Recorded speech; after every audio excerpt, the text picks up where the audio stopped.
आसिफ जरदारी से ज्यादा पैसे वाला इस वक्त सिंध में तो कोई भी।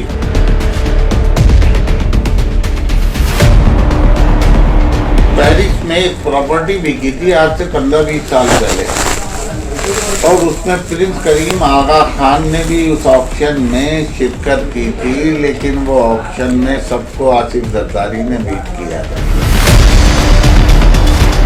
एक एमएनए था कि जो है उसने बरमला आसिफ जरदारी को कहा कि साईं आपने किस भला को हमारे ऊपर बिठा दिया, बोला साईं इसका पेट नहीं भरता।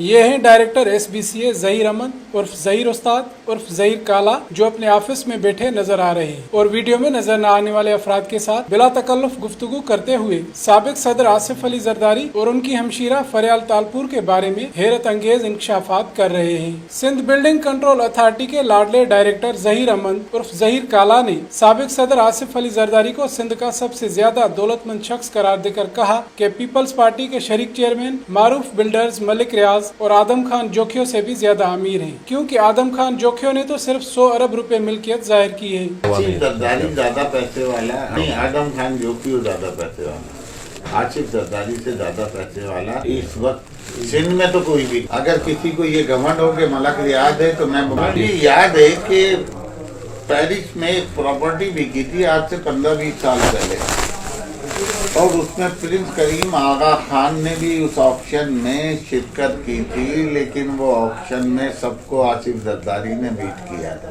आदम खान जोखियों ने जो मेरी इत्तला के मुताबिक 100 अरब की भी ऑफर कर दी है, तो आप अंदाजा लगा सकते हो कि फिर आसिफ जरदारी के पास कितनी दौलत होगी। मौसूफ ने यह भी दावा किया कि एक एमएनए ने आसिफ अली जरदारी को मुंह पर कह दिया था कि ये किस बला को हमारे ऊपर बिठा दिया है जिसका पेट ही नहीं भरता। एक एमएनए था कि जो है उसने बरमला आसिफ जरदारी को कहा कि साईं आपने किस बला को हमारे ऊपर बिठा दिया, बोला साईं इसका पेट नहीं भरता। डायरेक्टर SBCA ज़हीर अहमद उर्फ उस्ताद ज़हीर उर्फ ज़हीर काला ने वीडियो में MPA फरियाल तालपुर और उनके शोहर समेत निजी जिंदगी के हवाले से जो बातें की हैं, उन तमाम बातों को आला सहाफती अक़दार को सामने रखते हुए हमने इस रिपोर्ट का हिस्सा नहीं बनाया।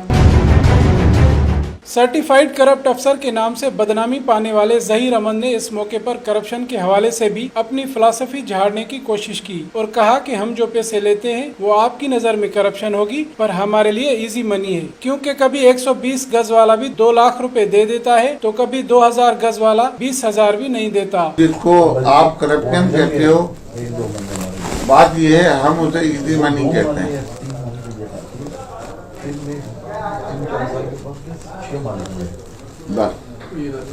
अब आप सोचो कि हमें बाद होगा 120 गज वाला 2 लाख रुपए दे देता और 2000 गज वाला जो है ना 2000 भी नहीं देता। 120 गज मैंने वो पता कितनी थी जिसको मैंने कहा था, ग्राउंड प्लस 12 की बिल्डिंग है वो, जिसमें मैंने कहा था आप काम शुरू करो हम बैठे हुए। अच्छा क्या होगा, किसी और का बिगड़ेगा नहीं। वो जो बेचारे मजलूम हैं जिन्होंने उस तरफ से देखा भी नहीं, एक वो जो है वो भी इस्तेमाल में नहीं लिया कि जो है वो लड्डू बटे तो उसका एक भोरा भी उनके हिस्से में नहीं आया, वो सस्पेंड हो जाते हैं। Director Sindh building control authority ने महकमे के 40% मुलाजमीन को बदउनवान भी करार दिया।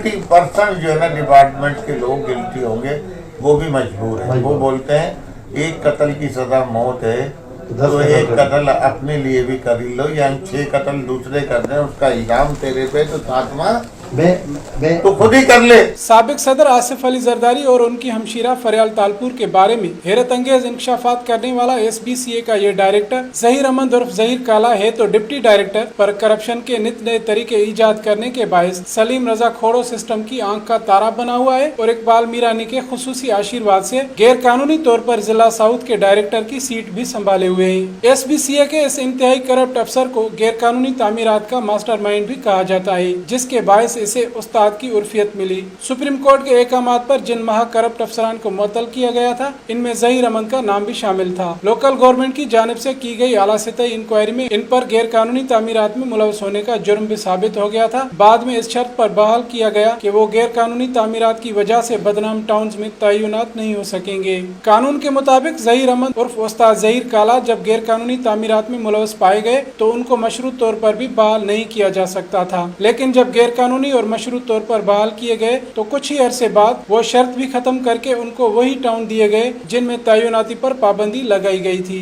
इसकी अहम वजह डीजी सलीम रजा खोड़ो सिस्टम को कामयाबी से चलाने की इनकी महारत बताई जा रही है। ज़राए SBCA के मुताबिक डायरेक्टर ज़हीर अहमद उर्फ उस्ताद ज़हीर काला मातहत अफसरान और स्टाफ को साइडलाइन करके बिल्डर्स के पास करप्शन के मामला तय करने के लिए खुद पहुंच जाते हैं और इनका तरीका वारदात कुछ यूं है कि भारी रिश्वत के एवज गैर कानूनी तामीरात को खुली छूट भी दे देते हैं तो कानूनी तौर पर नक्शा पास करवा के तामीरात करने वालों को नोटिस देकर भत्ते के लिए मजबूर भी करते हैं। अब सवाल ये पैदा होता है कि सिंध के सरकारी महकमों के वुज़रा क्या इदारों के अंदर बैठे ऐसे मुंहफट अफसरान या करप्शन सिस्टम से नावाकिफ हैं जो कोई भी कदम उठाने को तैयार नहीं रहते?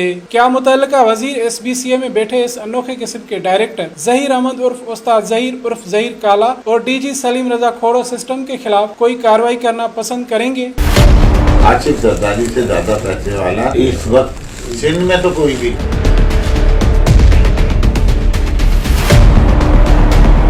पेरिस में एक प्रॉपर्टी बिकी थी आज से 15-20 साल पहले और उसमें प्रिंस करीम आगा खान ने भी उस ऑक्शन में शिरकत की थी, लेकिन वो ऑक्शन में सबको आसिफ जरदारी ने बीट किया था।